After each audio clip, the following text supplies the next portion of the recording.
Well, I think we're live. Well, firstly, thanks for turning up today. And this is the live stream number 4, episode number 4 of a series of videos that I've been doing about essentially how to live life from the inside out. So if you're new to the channel or new to the live stream, there is the Inside Outers live stream available. I think there's a playlist actually that I've put together, so you could watch them all in order. Today we're talking about how to work with deeper parts. So what I'll do today is go into touch on what we talked about last month. For those that are new, we do the live stream on the last Thursday of each month. And tonight we're talking about how to work with deeper parts. And it's essentially from the internal family systems model. And I'll go into it in some detail. We'll just allow people to turn up and see if there's anyone in the chat. So maybe if you're here and you're gonna stick around, say hi, and maybe just where you're from. But I'll just give, I guess, my spiel to start things off, just a bit of my background and so on. So I've been a counsellor for, this will be my 10th year as a professional counsellor. Most of that, the first 8 years of that was spent on face-to-face counselling with a little bit of online counselling on Skype. And in the last nearly 2 years, I've been doing it. I've moved to the country, and so I provide my counselling service online, currently on Skype, Skype counselling. So the MBTI is a big part of what I talk about on this channel. However, in regards to what happens in counselling, it's just a piece of the puzzle that gets touched on in counselling. I want to thank my patrons for pledging their support for the making of these videos, and just welcome those that are getting benefit from the videos. If you're wanting to either make contact in regards to inquiring about counselling, feel free to do that at contact@scottericmorgan.com. Or if you're just been enjoying the videos and want to support the making of these videos, check out my Patreon page. The link should be in the description. So let's just see if there's anyone saying hello. Kate, my wife is here, that is good. It is the start of the holidays at the moment, so there's probably maybe not going to have a sizable audience like we have had in the past, but that's no matter. We'll press on regardless. So yeah, tonight, let me just get my running sheet. The title is How to Work with Deeper Parts. And what I'll do is I'll run through the internal family systems model in the sense of looking at how we protect ourselves and some of the things that we tend to protect. Then I'm going to talk about ways that we can connect with those deeper parts to start to get in touch with them, to help process them, whether they're a protector part or an exile part. Protectors being essentially ways we protect ourselves and defense mechanisms and so on. And the other is the exiles, essentially like past wounds, hurts, memories, unresolved issues, that sort of thing that we've tended to bury usually in childhood. I'm going to look at it from a different perspective, which I'll just explain when I get to that. And if I can share the screen, I wanted to play one of my own videos called the infj supercharging introverted intuition. And that really is for, let me just get back to that video. Essentially is what it's saying is a way for INFJs to connect with their cognitive function. But it's really for everybody in the sense of what we're talking about here today, about how to get in touch, build some self-awareness of what might be going on for us. And it's a challenging journey because for the most part, the way that we protect ourselves, our defense mechanisms and so on, are usually built from a young age. So we don't know we're doing it because it's become natural. And it's usually life events that help to sort of expose those mechanisms. And today is really about an opportunity to sort of look at the self through this lens. And as a viewer, I would just be suggesting, if you notice things as we go along, that could be a way to connect with what we're talking about here today. I would just, I guess, caution not to, you probably know, you know yourselves better than anybody, is to not open yourself up to maybe some parts that you are aware of that might be of an intense nature, but more to, if you're just noticing a subtle feeling and things like that, that we could use that as part of, you could just participate privately with the content of this episode in regards to connecting to maybe what you become aware of as we go along. Hi, Donna from Wisconsin in the USA. Thanks for being a part of this. I did want to suggest for future live streams, if you have any ideas, topics that broad topics that you feel might be worth a live stream on, put them in the chat, and if there are any, I'll collect them and see if we can incorporate it into the future. Okay, so I think I've got about everything. We've got few viewers, so that's great. And also, just throughout the video, I'll try and check in with the chat. If you ask any questions or have any comments, we can certainly I'll try and address them as we go along. Again, it looks like there's a couple of new viewers, so if you're comfortable just to say hello and where you're from, that would be great. Casey from Victoria, Australia too, so a local. It's good to see. All right, so I'm just going to make a start and just see where it leads us today. So let me just move the screen. I'm tried the Yeti microphone today, so just let me know if there's any audio issues, and I can try and move the mic closer or things like that. So, assuming everything's fine, I'll make a start. So if you've been a part of some of the other live streams, you'll be familiar with some of the things I'm talking about already today. But I think it's important just to start afresh. So making sure that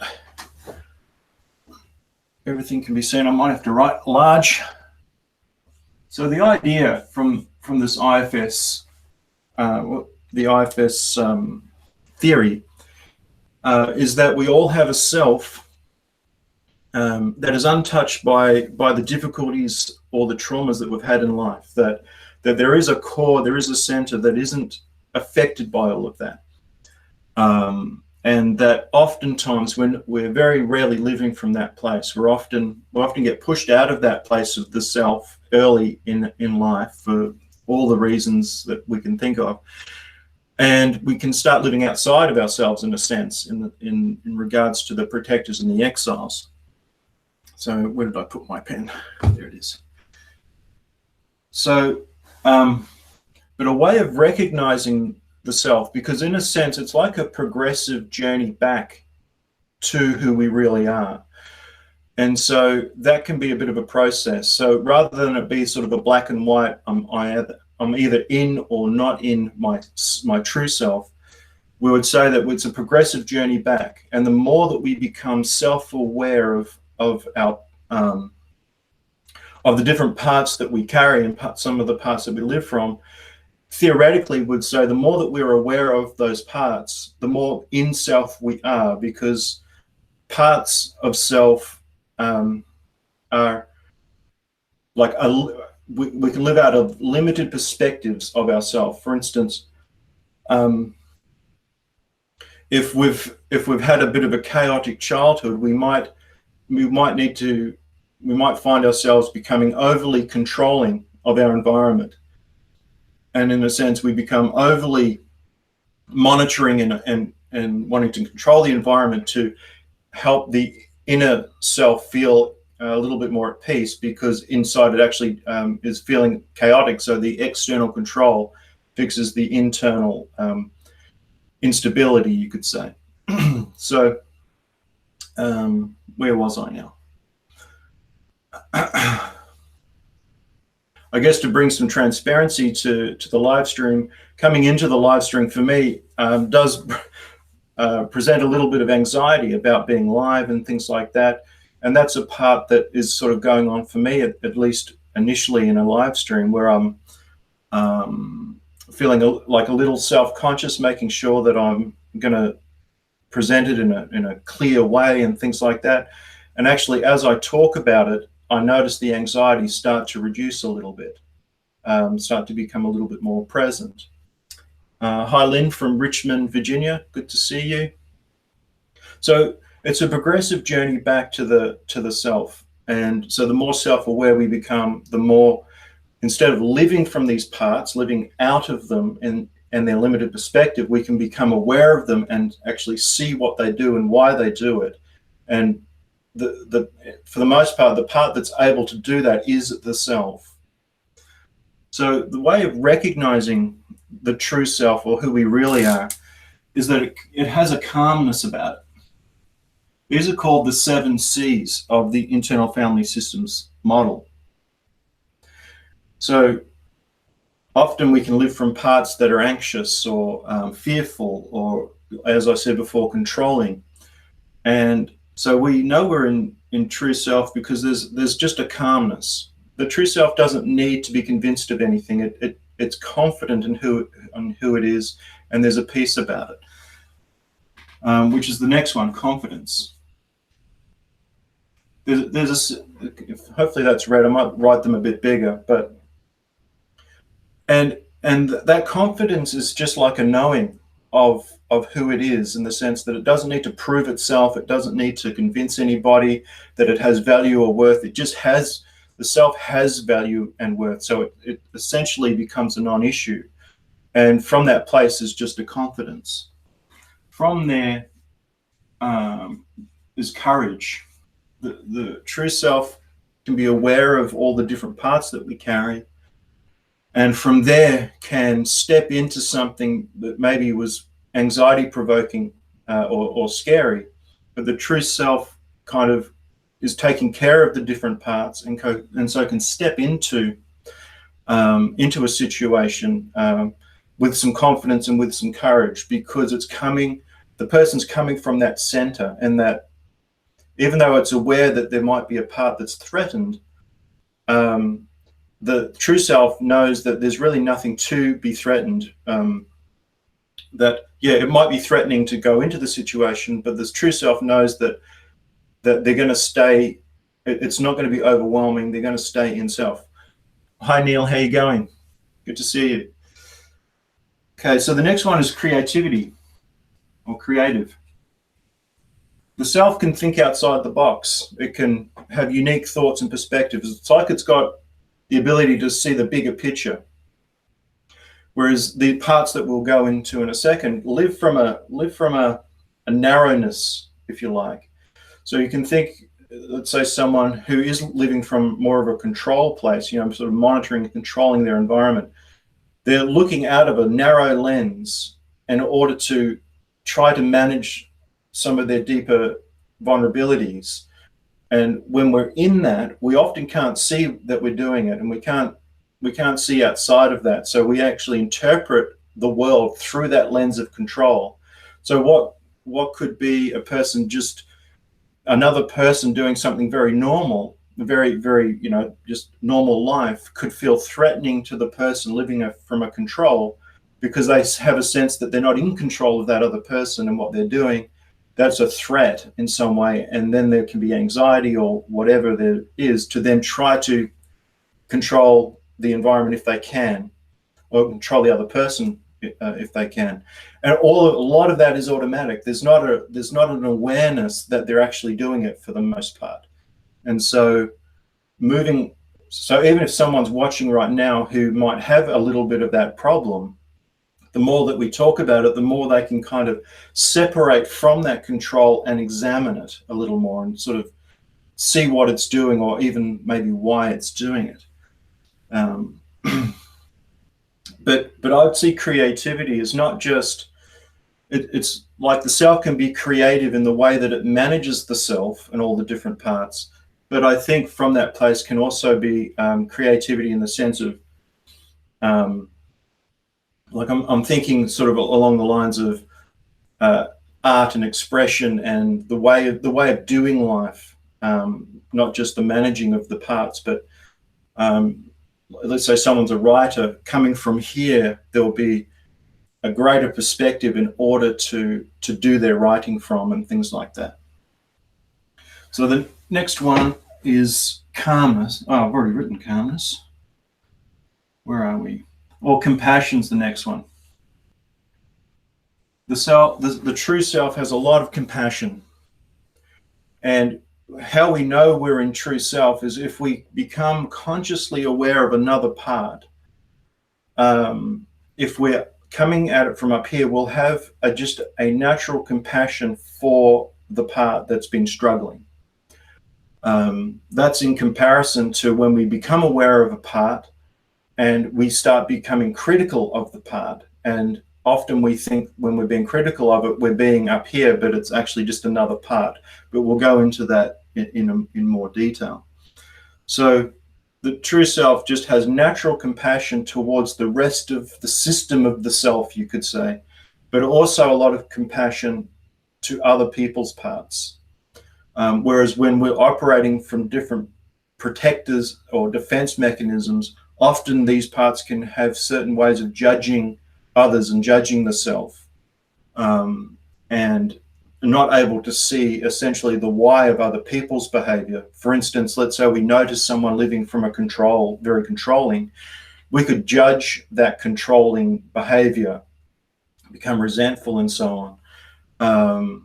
Whereas if we can step back from it, we could say, okay, I wonder what the why of that control is. Maybe there's some other issues going on that led to them to be that way, and can lead to a more of a compassionate place that we can have for the other person, which would actually benefit them in the long run, especially in the context of relationship. So the next one is clarity. There's just a clearness about living from true self. Everything just seems a little bit more crystal clear. There's a awareness of what's going on and the why of it, and it's just 1 + 1 = 2 type clarity. There's no confusion or bewilderment in true self. It's very clear in the way it sees the world. The other one, which is a favorite of mine, and a very powerful one in my opinion, is curiosity. In fact, I often promote that one in counseling, because it can be a way back to the true self. Is if we're in one of these places, we can adopt, almost like, not act, but it's like choose to be curious about what we're doing or what we're feeling or what's happening, as a way to gain perspective on parts of ourselves. So again, for whatever reason, I'm using the controlling analogy. That person, if we ask them, I wonder what's happening here, I wonder what's going on here, it can be curiosity towards other people and curiosity to the self. So, but yeah, I wonder why I'm doing that. I wonder, and it's usually with the help of somebody else's perspective that helps to ask some questions. And so curiosity can be a way of just going into exploring, what, if that isn't who I really am, then what is it? Why is it doing what it's doing? And so on and so forth, which actually can promote a person to move from down here, and I'll fill in the blanks in a moment, to then move up here. So curiosity promotes a true self position, and then from here, in a sense, we can become experience more of these, I should say. Another way is often when people become aware of parts, they could be filled with shame or guilt or judgment, just judgment, critical, that, I hate that part of myself type talk. And in a sense, we could say, well, I wonder if you were to just put that aside for one moment and just, what would it be like just to have some compassion and understanding about what that part is and what you've been trying to do with that part?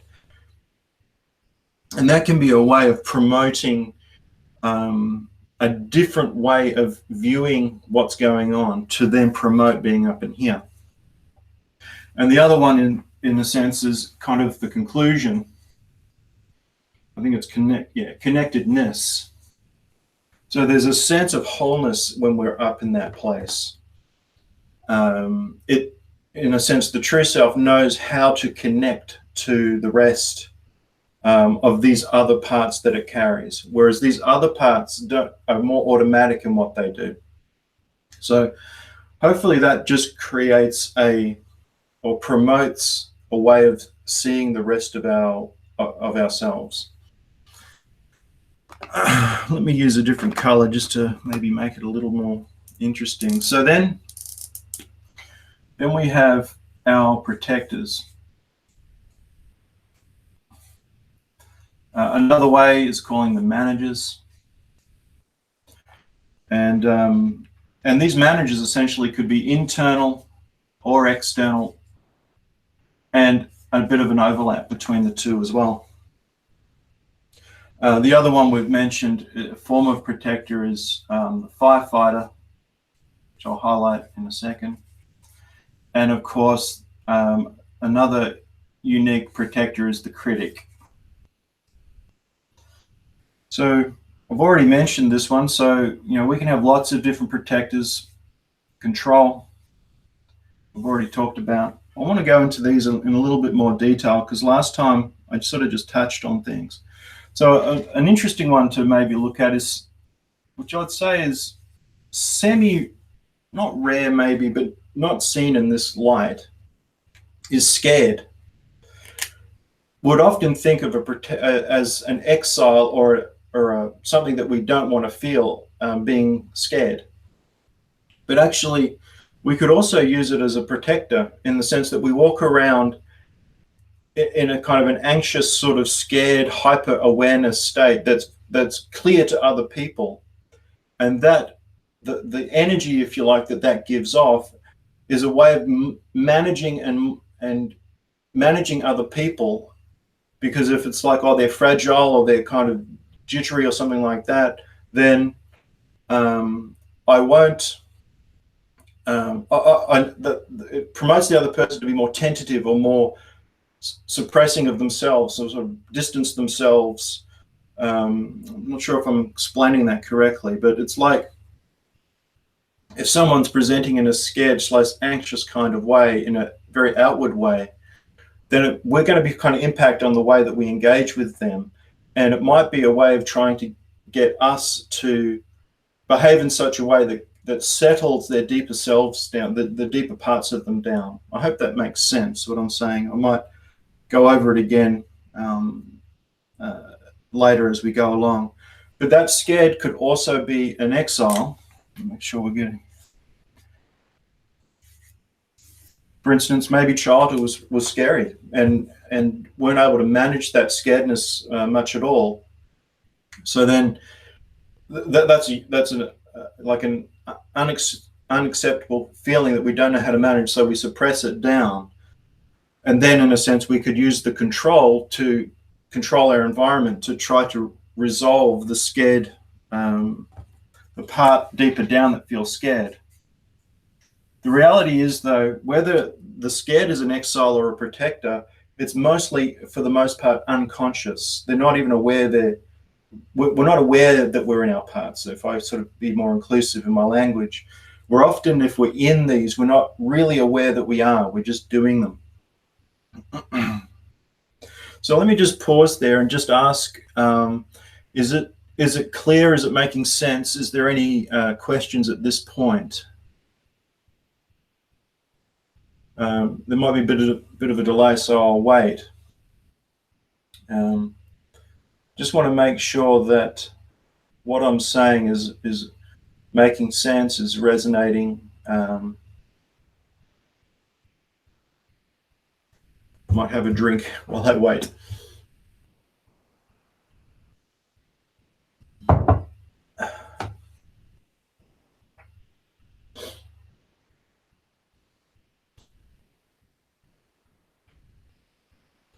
not sure.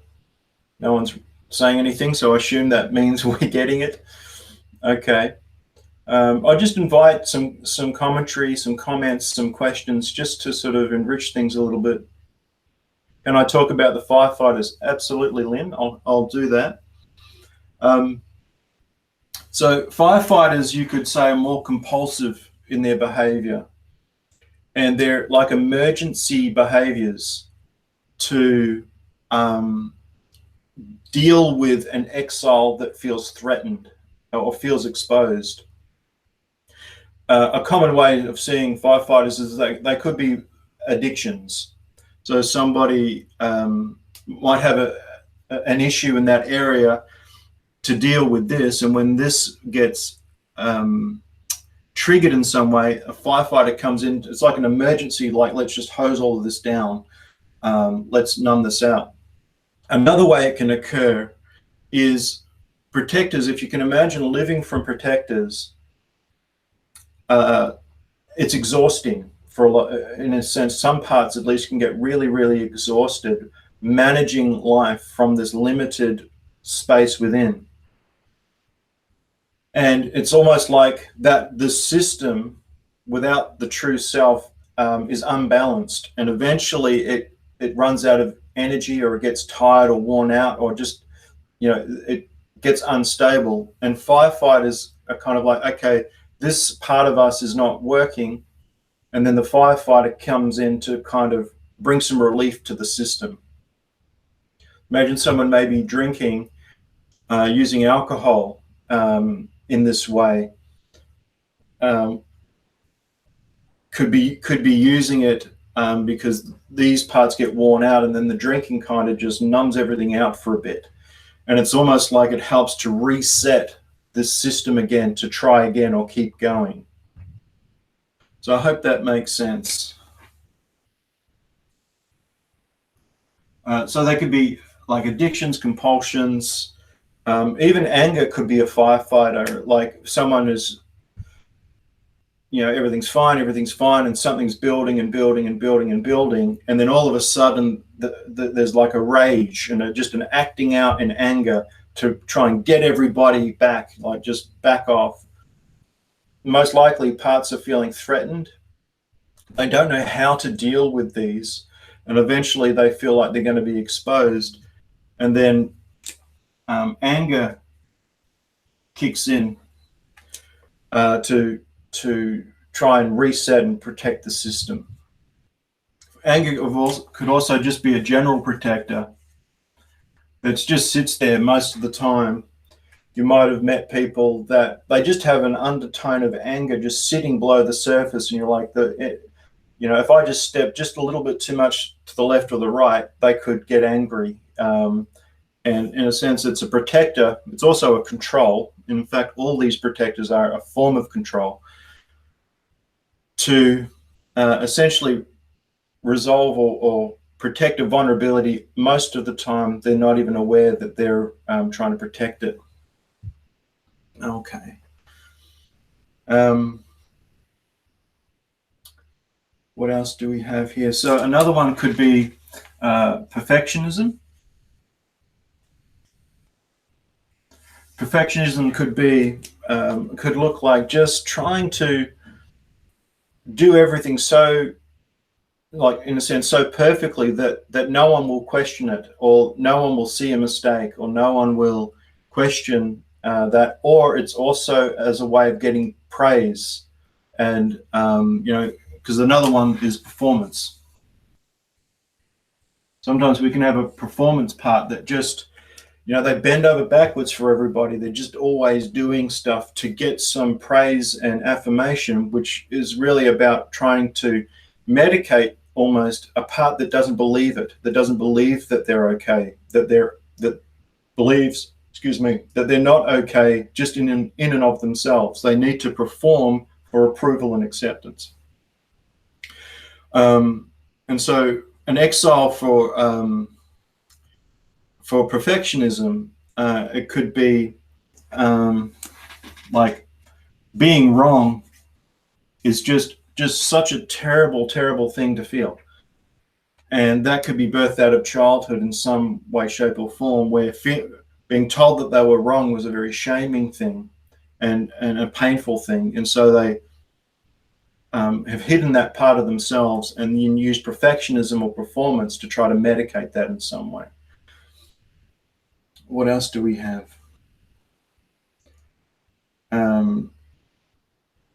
I mean, there's so many different things, but arrogance could be a form of protection. Again, we could find people that we come across that they just have that air about them, that kind of air of arrogance that sort of just sits through everything that gets said and done. And that could be a protector that's trying to protect the vulnerability underneath. It's almost like if we have low self-esteem, we need to inflate the ego in order to compensate for that low self-esteem. So sort of the lower the self-esteem, the higher the ego, or the higher the arrogance, or it could manifest as arrogance. And so the arrogance could actually be speaking that there is actually insecurity going on underneath the surface. A little more subtle ones, and they can be very,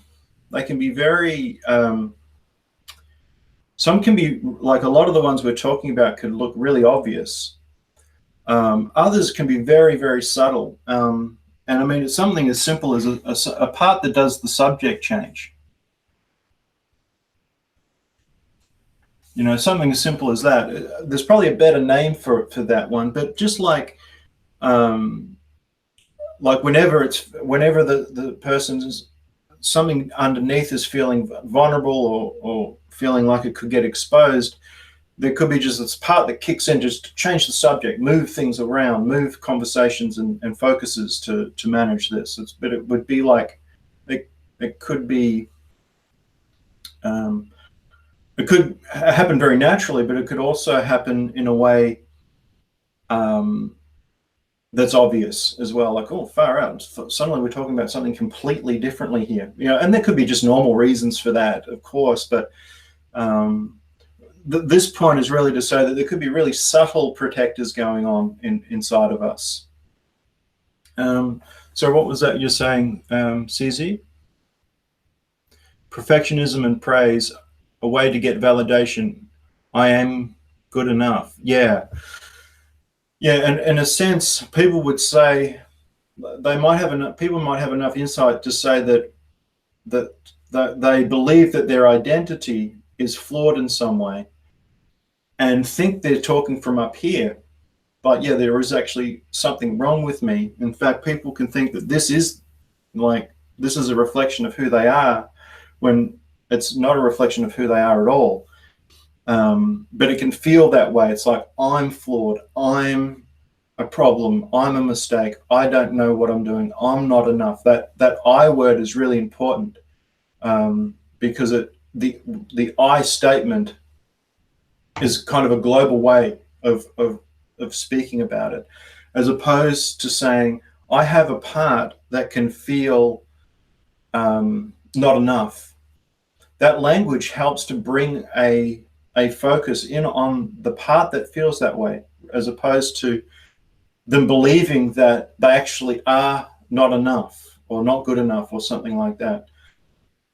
So what else have we got here? Kate says, can protectors work together, for example, control and subject change? Absolutely. These can be bouncing off each other all the time. Like I was saying before, control is essentially, all of this is control. This whole thing is a way of controlling the world or ourselves or the environment. So I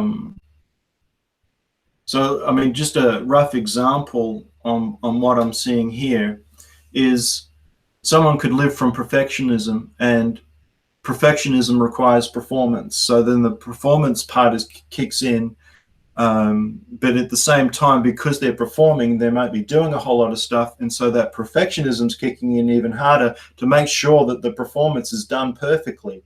So I've got a lot of energy going on up in here. And then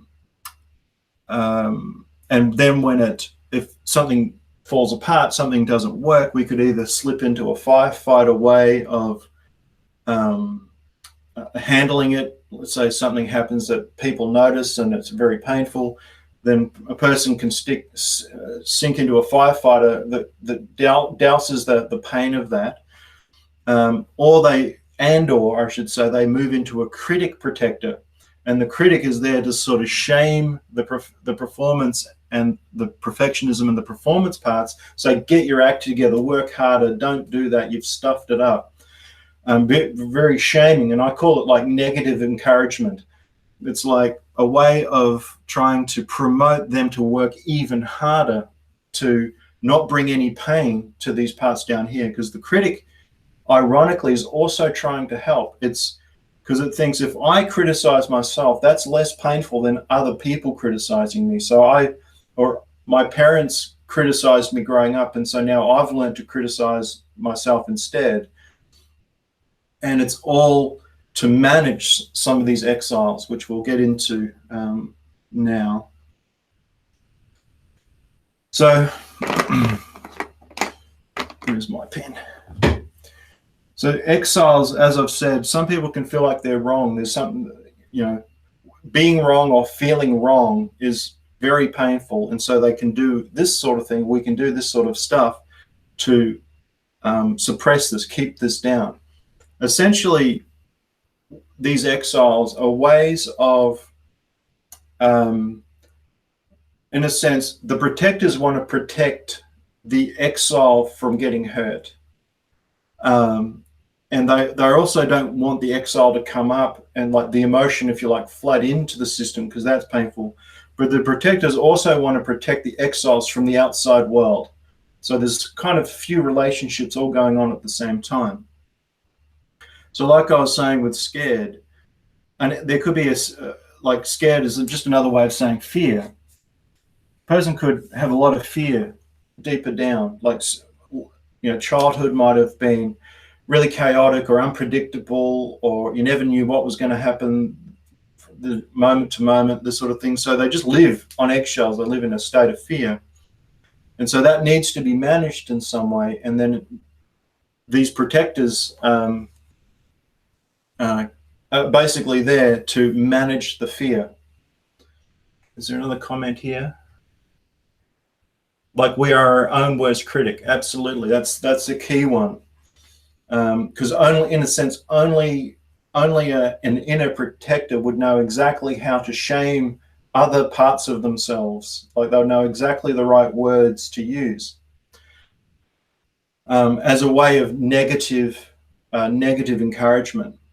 And I would, to flip that up on its head, in a sense, when it comes to redressing these exiles, we have the capacity of finding the right ways of nurturing and taking care of these more than anybody else. However, we often need help initially to deal with this sort of stuff. So let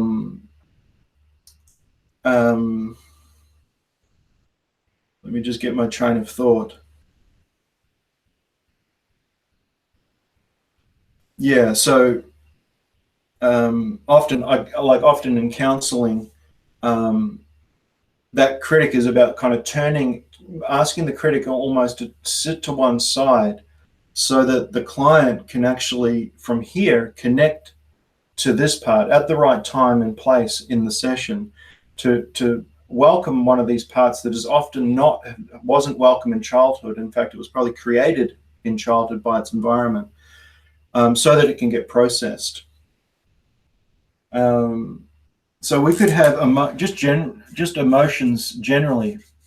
Maybe we grew up in a family where there was just no emotion. The only emotion that was there was like tension. Emotions weren't welcome. We didn't talk about them. We all probably had them, but no one was talking about them. And so, or if we showed emotion, any kind of emotion as a child into the environment, it was shamed or criticized or rejected in some way. And so essentially a person can just have their whole emotional side of themselves shut down, which is a very painful place to live in. And then what a protector could look like up here is being very, very cognitive, you know, in a sense, living in the head almost exclusively. And in a sense, in counseling, it's almost like you can kind of see that they're just living from here up. There's very little awareness of the rest of the body. And when we get into how to address these things, I'll talk about the body. So what else do we have? And anxiety is a very common one. You know, it's probably one of the most common, either that or sadness, or some would say depression, depending on where a person's at. And so I guess as I'm talking about all of this stuff, for you guys watching this, would be, I wonder what I'm noticing in myself as the presentation is unfolding. Am I noticing some of these parts? Am I aware of some of these feelings? And if that is happening, I would just say, just let it happen, let it be felt, notice it, and in a sense, be curious about it. I wonder what it's about. I wonder what it's there. You know, maybe I'd just let it happen, but we'll go into that in more detail as we go along. Other things in here could be memories.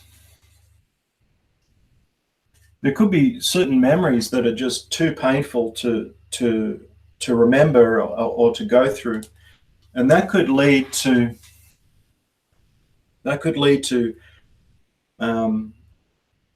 well, let's say a memory had a specific kind of emotion that was attached to it, and it could be because another one is rejection. Let's say it's rejection.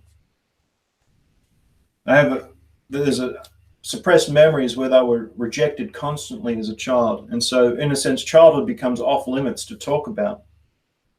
And but there's an unresolved issue of rejection there, which again could lead to the performance part. You know, if I perform and I get, you know, if I volunteer and do all of these things, then maybe, you know, people say, great job, you've done really well with that, you've done, you know, and there's nothing wrong with that per se, but when it's done to address an issue of rejection, it's a band-aid, it doesn't work. And essentially a way of saying it is when we try to get an external source, if you like, to fix an internal problem, it doesn't it doesn't last. We can certainly use outside resources to help us to address and connect with things going on the inside, but like when we use performance to deal with rejection, it will never, ever, ever resolve the problem. And that sort of thing. A person operating from perfectionism will always eventually make a mistake. Because essentially these things, I would look at it this way, these things want to be healed. And so you can imagine it's the whole analogy of the beach ball being pushed under the surface. You know, if you grab a beach ball and actually manage to get it under the water, there's a huge amount of energy that goes into doing that, which is essentially what the protector's role is. A huge amount of energy goes in. But eventually, like I was saying before, they get tired, which leads to a firefighter or a critic reaction. Because eventually that beach ball naturally is going to surface in some way. And I think almost like life allows these things to be surfaced for an opportunity to heal it, and find a new way of addressing it. And so a lot of times people go, I constantly have the same thing happening in a relationship, no matter who it is, where it is, the same thing keeps coming up, or these sorts of things. It could often be because there's something in here going on. So I've just got a few comments here. How do we heal from those feelings of rejection or memories blocked out?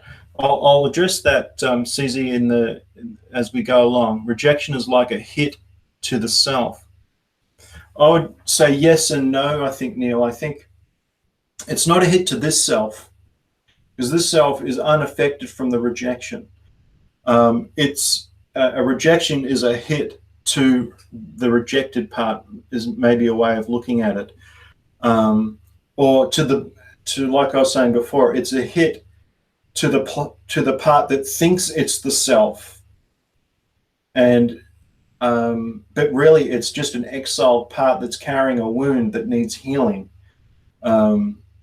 So I guess that's how I'd sort of, respond to that. So now, in one of my videos, I talked from an INFJ perspective. Can I just get for those that are comfortable, to just let me know or maybe what personality type you are, and if you're INFJ, just to get a sense of who's in the room. If you're comfortable, just to put your type out there, that would be great. But from an INFJ perspective, and I've talked about this before, I call it the explainer. And I've experienced this myself in my own world.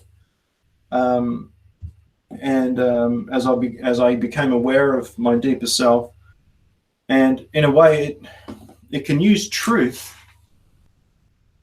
as a defense mechanism. It can also be used, great, we've got a lot of INFJs. Okay, so you may or may not, so this doesn't have to apply to every INFJ, but often when an INFJ is carrying some aspect of this, and some of this is threatened, then the INFJ can launch into a protector explainer that tries to speak the truth of what they're seeing going on, but it's coming from a protective self to try to manage a wound underneath, as opposed to their true self up here. And the feeling that exists when we're speaking from here versus speaking from here is very different. And I've explained it a little bit in other videos, but it's the thing of trying to drum home to the other person what the INFJ is seeing. And it's often all true, but it doesn't help, it doesn't work. And the reason it doesn't work is because it's coming from a defensiveness as opposed to up in here. So just to bring in the INFJ angle, if you like, to it, and it's often camouflaged to the INFJ because there is truth that's being spoken, but they often can't see that the where they're coming from is actually triggered by something deeper down that's threatened, and they can't see it. So for the other person, it can feel threatening. It's like, yes, you're right, but like, what? I'm plastered up against the wall with your truth, but I can't really respond, because essentially what happens is when we come to a relationship situation from a protector, we promote a protector response from the other person. So the INFJ is like, I'm speaking the truth, I'm telling you exactly how I see it, and I just know it to be true. Really frustrated when it's not being received, it's going nowhere, the relationship stays the same, they're not getting it, and things like that. There would be a percentage of that is due to the INFJ talking to a different personality type, but I don't think it's all that. I think for the most part it's because the INFJ could be coming to the relationship with truth from a defensive protective position, which just promotes a defensive protective response from the other person, which could be just to shut down or to argue or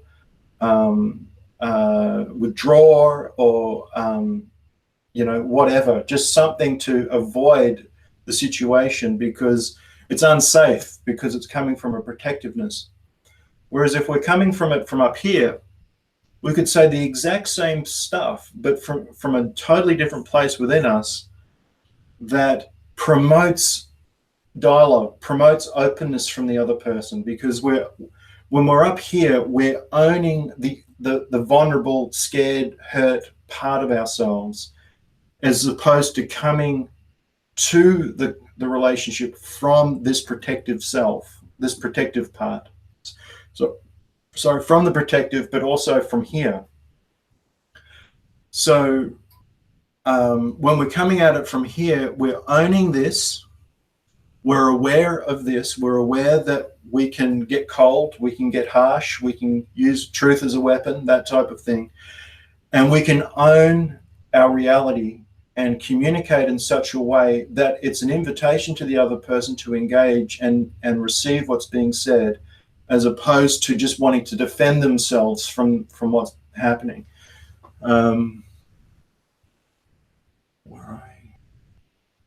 I was accused of being addicted to loneliness. That's an interesting one. Well, that essentially can be, you might not be coming at it from that way, the person that made that comment, but loneliness can also be an exile. Terrible feelings to feel lonely. And so can often do behaviors and protective behaviors in order to deal with that loneliness, to never feel that feeling at all. So where are we? I'm just looking at my notes here. Yeah, so I made the point here to say, now this INFJ explainer truth, is it coming from up here, or is it coming from somewhere down here? And they'll have a very different flavor to it. Now, like for the INFJ, like every other personality type, we can be, as human beings, we can be blind, are often blind to our own defensive strategies and defense mechanisms and the wounds that we carry. Like I said at the beginning of the video, it's often because we're not, we grow up very early on creating this system. So this system here becomes normal. And we don't have the perspective to see what it actually is going on. And we think this is us. And in a sense, you could say it's a version of us. And so the idea is, the more that we become aware of this, the more that we recognize the different parts and what they're doing and why they're doing it, we're promoting ourselves back up in here, where we can actually have a very non-judgmental openness to this whole system and work with it, and as opposed to all of these parts operating independently of one another to a certain degree.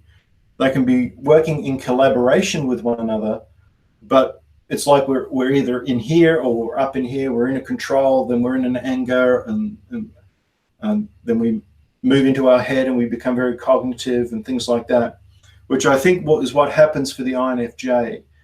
A lot of the time, INFJs are in their head because their body can carry a lot of the pain of childhood, or just the pain of being misunderstood and so on. And in a sense, all of this stuff gets carried in the body. And so the body becomes an uncomfortable place to live. And when you think about it from the extroverted sensing function, that sort of being very present and in the moment, it becomes quite an uncomfortable place to be. And so lives in the head to manage it. And it's often from the head, if you like, that the truth gets explained, and not holistically, being aware of what the body is carrying. And we'll go into the body as we go along.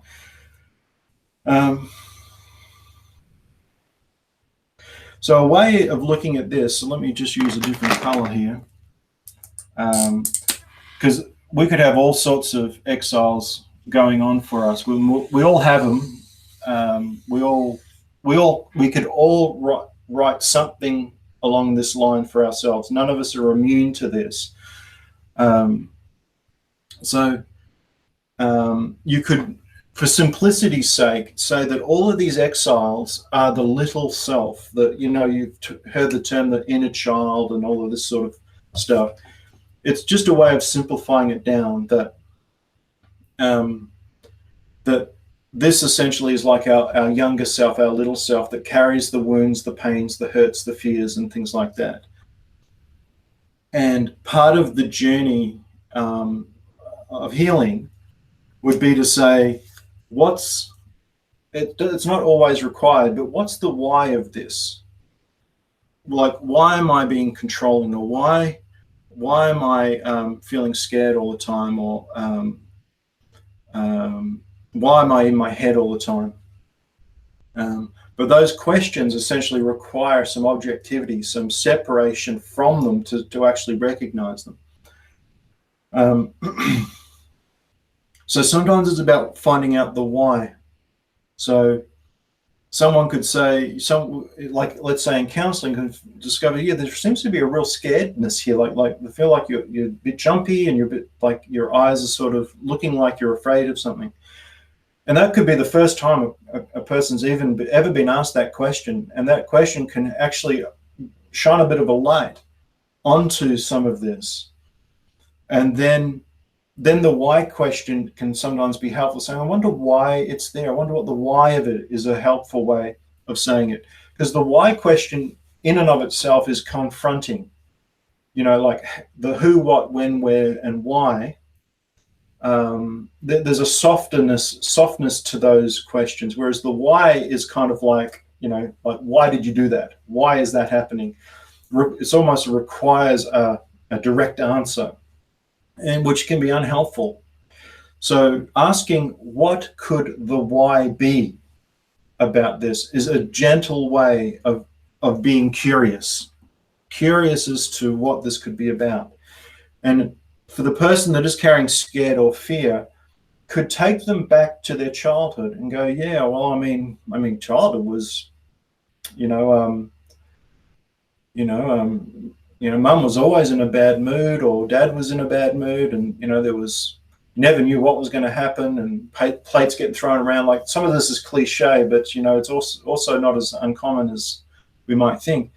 But childhood could have been a scary place to be, and so they internalized that scaredness and brought it into their adulthood, and now it's getting looked after by all of this.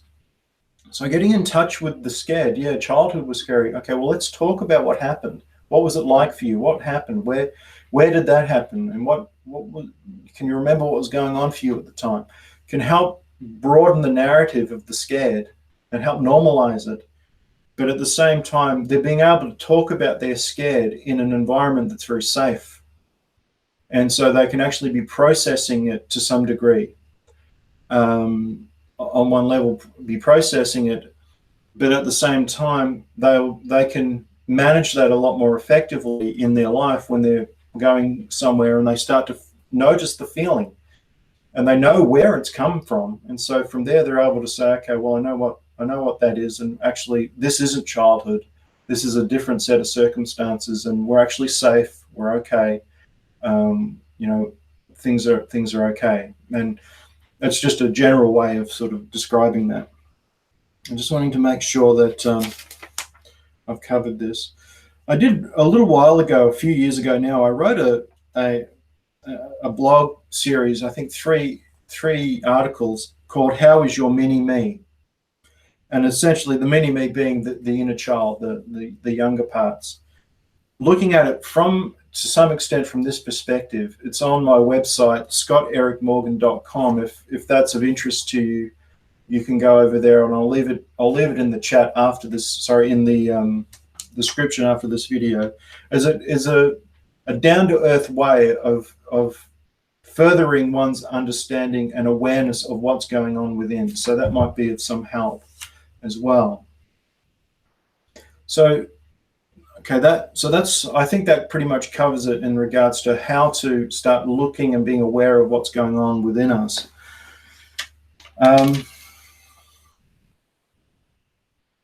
Let me just share this with you as well. It's like taking some of these concepts and putting it in a different kind of way. So I think I might have done this in one of my videos, but essentially this is called the window of tolerance, or you could call it the therapeutic window. Essentially what that is just a way of this between here and here represents when we are functioning in a healthy way, when we are self-aware and we are other-aware, we're aware of other people, our impact on others and others' impact on us. And we're functioning here quite well. And so in any given day, we might be a bit like this. So, we're up and down, and, we might be going into a meeting, and so we start to feel a little bit elevated because we're not sure what's going to happen in the meeting, and then we come out of the meeting. So this is just normal life, essentially, is what's happening here. And then outside of here, though, is what we would call, you could call it the hyper active anger space up in here, and down here is like the depressed, withdrawn, hypo active. And what happens in life when we talk about those exiles? An exile is something happens that triggers the emotional response or an emotional reaction. Let's say, so in exile, we feel rejected, we feel like something's happened, which either could trigger us up in here. So part of this is also the fight, flight, and freeze is another way of looking at this. And let's say for one person, something happens that gets them into that active, and that they want to fight, they want to attack, they want to get verbal and active and angry. And what's happened, they're basically in their emotional brain up here. They're not in this cognitive / emotional awareness space. So they don't know why they're up in here, and it feels very convincing. We've probably all been up here at some stage where we're arguing and we're fighting. We don't really even know why we're fighting. Like, we don't really know what's really going on, although it feels very convincing and powerful up here. Or we can get triggered down in here and we withdraw, we get sad, we withdraw ourselves. And a way of looking at it, sort of tying it in from what we've just been talking about, is both of these ways of being are protectors.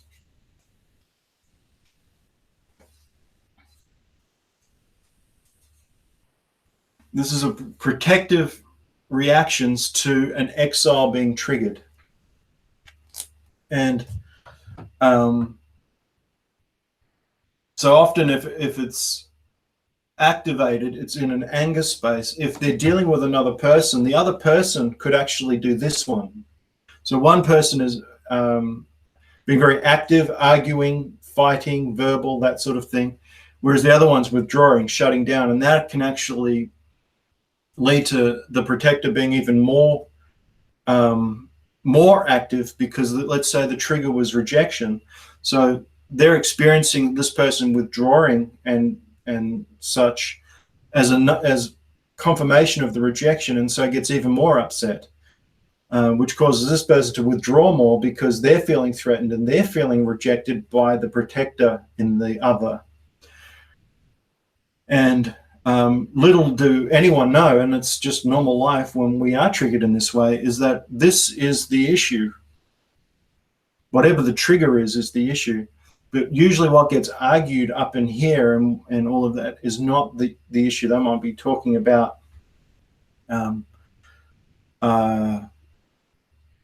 like what happened that day, and when they said this and they did that, like fighting about the tangible.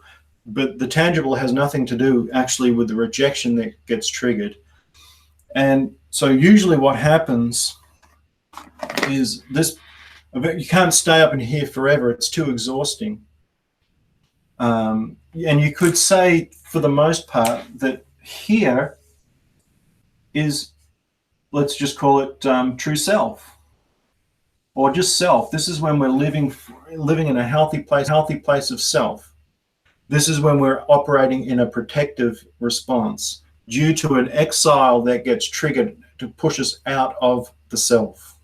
So the idea is to get back up in here where we can get a bit more into our rational mind and actually feel our feelings and process them and make sense of it. It's like a holistic place of being. So either this person will recognize what they're doing and calm down, but the idea will eventually come down in here. And this person eventually, will, after the withdrawing, will eventually come back up in here. But without the insight to understand why this all happened, because this is essentially looking at it from a couple perspective. So a couple exists in this dynamic. So you've got two people here. We've got this person, equilibrium. This person's equilibrium. When the couple are living from here, it's great. It's wonderful. No problems. Someone will both get triggered out into here, and it can get very volatile and painful and uncomfortable. But it's happening because it wants to heal. It's the beach ball. It wants to heal. But often a couple aren't in a position to address what's really going on. They're locked in their protector exile parts and aren't often aware. So when that stuff's not activated, they're just generally going through life.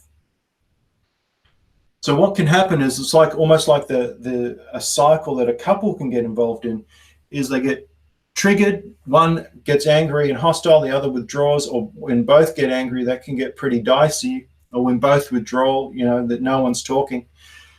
But then time goes by and they eventually find themselves back in here and feel like it's resolved and are just relieved to be back into this space and go along until this happens again, because this hasn't been resolved. And it's usually this stuff that drives people into counseling, hopefully not too late, to be able to really understand what is actually going on between them. So I just wanted to highlight that, sort of overlay some of the things we have been talking about and putting it into this context, and adding some of the relational components to it, because from a relationship perspective, we both have something along these lines going on, and within the context of the relationship, both it's like it's complementary in some respects. There's a unity in the disunity, if you like, of this when it comes to the couple. And it's just the hope is that there's enough strength in the relationship that when things do get triggered, which they will, there's enough strength in the couple to resolve what gets triggered. And within the context of relationship, actually some of these exiles can get healed, because you kind of know you've met the right person when these are getting triggered in the relationship, but it's also getting better. There's enough growth in each of the selves for this to start to heal as a result of the connection, and not just create more and more and more chaos. So maybe that's something we could talk about in a future live stream, but it's maybe a good introduction.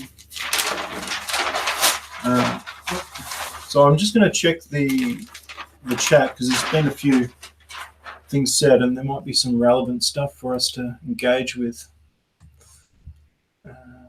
Hang on, I can see myself there.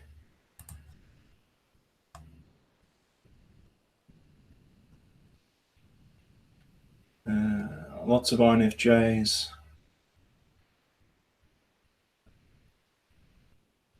I was accused of being hard to like or love. Okay.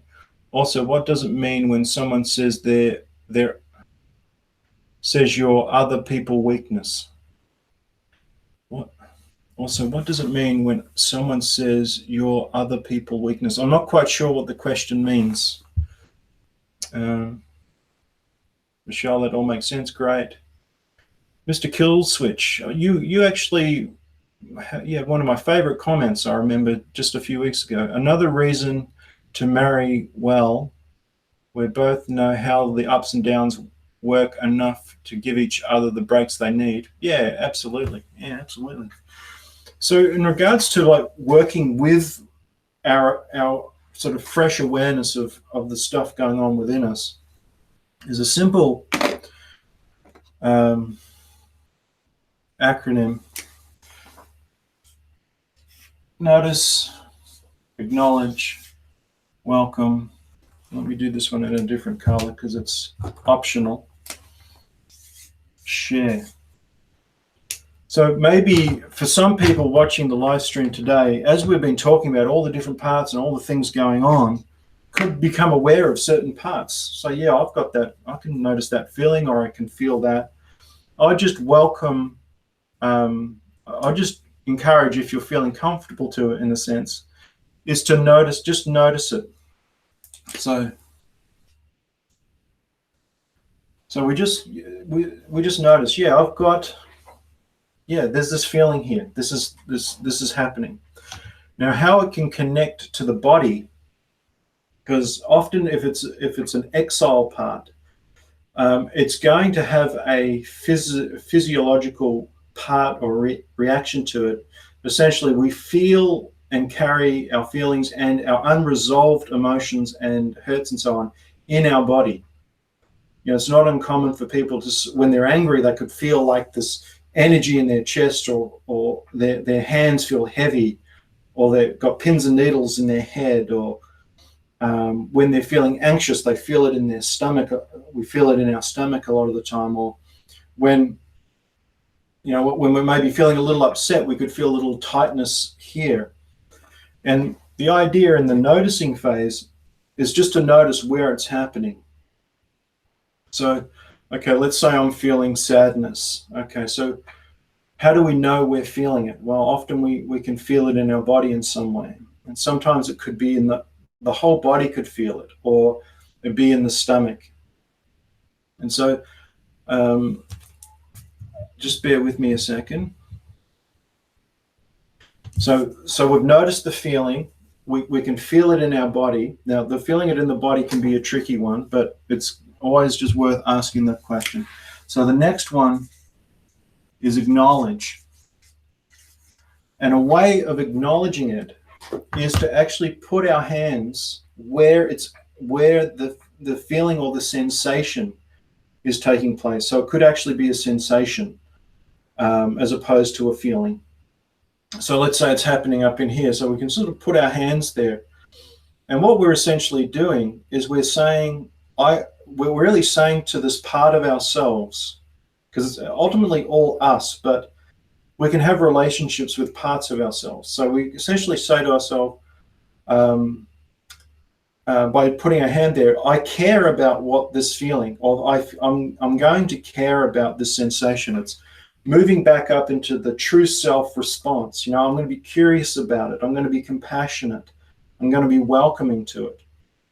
And if you can imagine, if for those with children, when your child is hurt or anxious or afraid or something's happened, you care about it, right? You want to get on their level, you know, get eye contact with them, you know, not stand down over the top. You want to get, you know, for the most part, get eyeball to eyeball, and you care about their pain.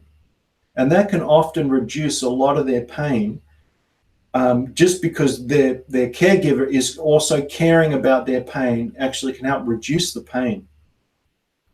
And let's say maybe it's a physical thing, so they bang their elbow, you know, so you focus on the elbow. You go, okay, where is it? Tell me about it. What's happening? And you're letting them know, your elbow, I care about your elbow. And or if it's a sad feeling, someone stole their toy car or something, and you know, they're hurting, and you want to help resolve that issue, but you know, you care about the feeling that's taking place.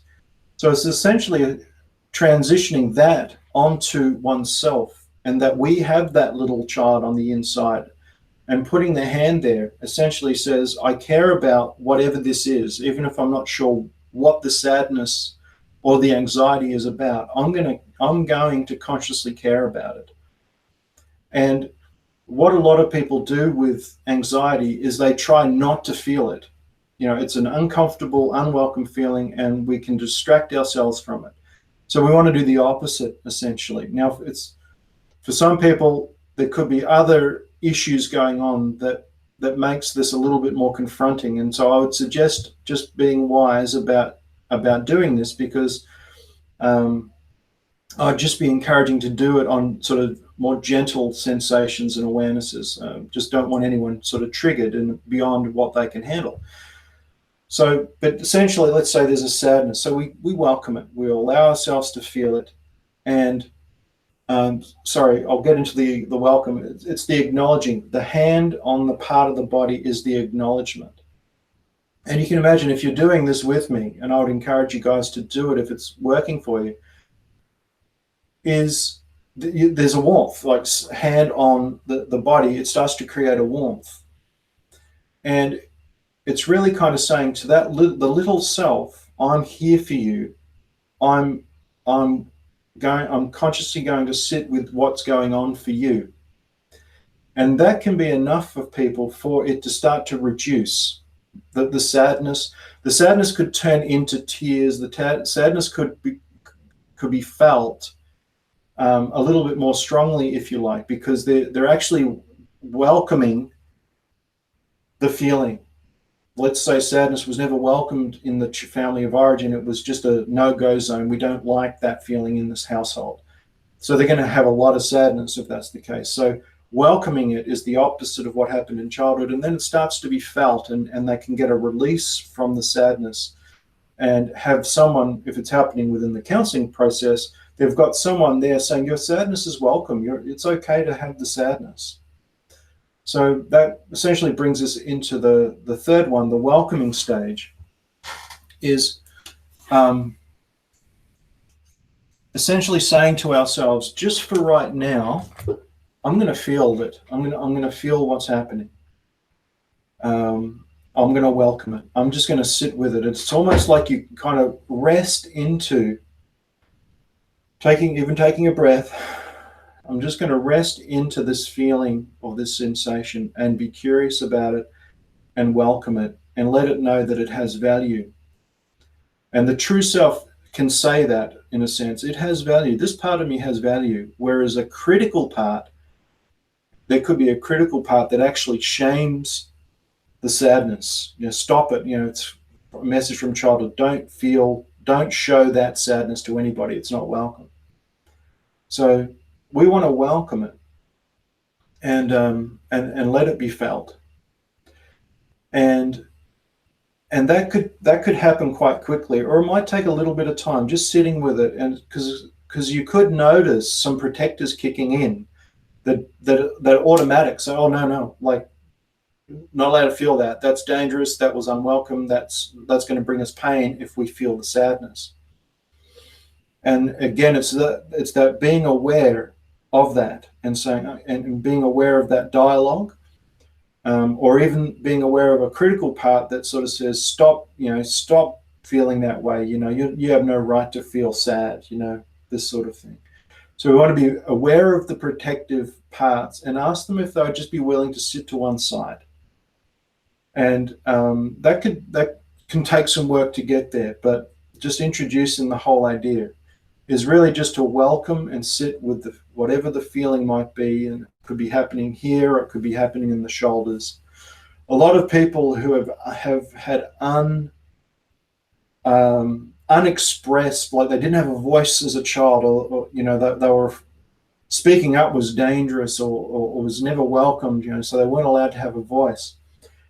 Or it could have been more implicit, not explicit, that they just didn't feel like themselves were welcome. So there was a lot of unexpressed things. They can feel like something in here or in here. It's like there's something going on deeper down, but it's sort of hitting something. And this could sound really strange to people, but it's like, well, okay, we'll just sit with the part that's feeling that in the neck, and be curious about it. And you can actually talk to these parts of yourself. So you can actually say out loud, I wonder what's happening for you. Because ultimately you're asking a question almost into the unconsciousness of the self, but it carries a potential answer. And it's amazing when you ask people that sort of question, how often it feels afraid to speak, or something like that. It's afraid to speak, or it doesn't. It's just like it's cut off. I can feel everything up until here. And, and it's about, well, just sit with that or welcome that and let that take place. And if I was there, I'd be saying, well, whatever is going on for you is welcome. It is welcome to be said. And that can often, it's more of some of this stuff can be very tricky to navigate. Like just one person dealing with themselves. Sometimes it does require a therapeutic space to kind of create enough of an environment for things to break through. But just introducing the idea that, okay, what's happening for me here, and I'm going to care about it. I'm going to care about what's taking place, and then it can come out. And that curiosity, wherever it's being felt, so I wonder what this is, or wonder what this part needs, is the other question. I wonder what this part needs. And it could need some reassurance. It could need to be need to hear that it's okay, that it's welcome. It goes back to what I said near the start of the episode today, that we can have critical parts that know exactly how to shame the exile parts or the protective parts. So we can actually find the right things that these exile parts need to hear to welcome and heal them. So often a critic says it's like negative encouragement. It's a shaming encouragement. Whereas if we sit with a part of ourselves, we can get a sense of what it's needing. It might need reassurance. It might need to know that it's safe. Or it might need to know that it wasn't its fault. It could be all manner of different things that enables this part that is usually being pushed down and not felt to be felt and to be processed. The fourth one is an optional one, in a sense, because it's not always appropriate or necessary, but it's to share, to communicate, talk to someone. It can just be helpful to talk to someone about what this part might be about. It could bring up a memory. The sadness might bring up a memory of childhood, and so it's like, okay, well, I need to talk about it. I need to talk about what happened, and the talking about it can be like that added process to shining light, essentially, on the exiled experience once it's tapped into, and as part of that sharing kind of brings a narrative to the feeling, and also enable the person to feel the feeling, which can help to actually process the exile, process the hurt and the vulnerable part. So I think that pretty much sums it up. Let me just check the comments, see if there's any other things I need to respond to.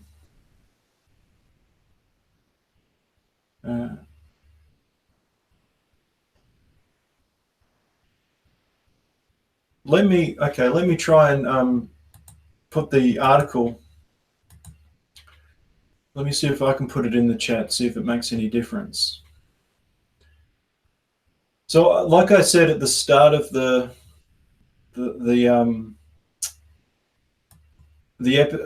live stream, if you have any ideas or themes or areas that you think would be worthwhile having in a live stream, in an upcoming live stream, either put them in the comments or even send me an email, and I'll see if I can incorporate what you're thinking into some of the things that I am talking about.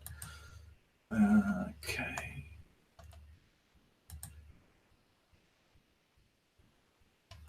And if there's just any other comments or questions regarding everything we've talked about today, feel free to put them in the comments as we sort of start to wrap up the session today. Okay, I've got the link here. See if I can. Let's see if you can click on that. Oh,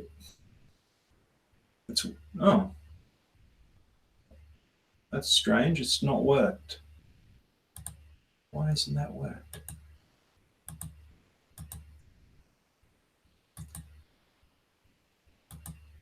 That's really unusual. Because okay, what I'll do, for some reason the link's not working. I'll put it in the description straight after the video.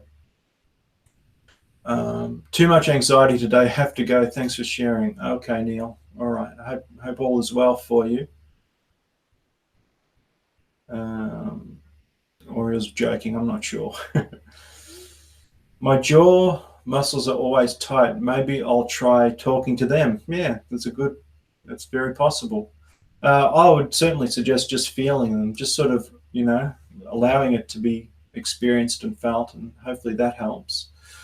But anyway, doesn't look like there's any comments or questions. So anyway, thanks for turning up today. I think we got up to like 26 viewers at one point, which is I think that's a record for us. Just to reiterate, I am a counsellor for those that are interested in that, and you can check out the counselling services at scottericmorgan.com. Feel free to send an email if you're interested in looking at that, whether it's counselling related or MBTI related or both. Be happy to let you know the fees and all of that. Otherwise, I hope that you've found this helpful.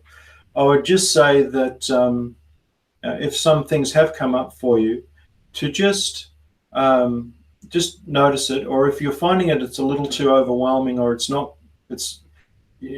just not feeling safe in it, then I'll just encourage you to move away from doing it. Just go and do something else. But if you're finding it is too tough, then maybe you're on the right track, that there's something there to explore, and I'll just encourage you to look into that. And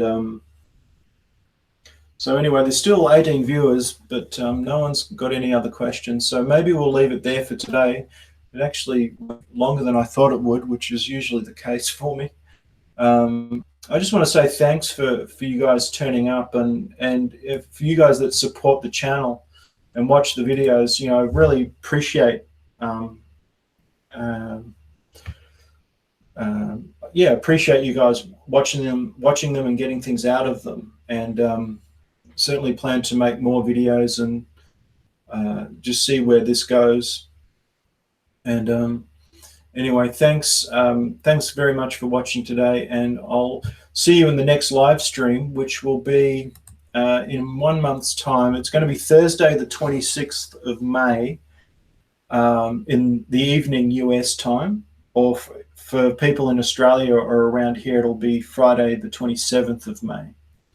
So maybe put them in the diary if you want to come along to that, and I'll see you then.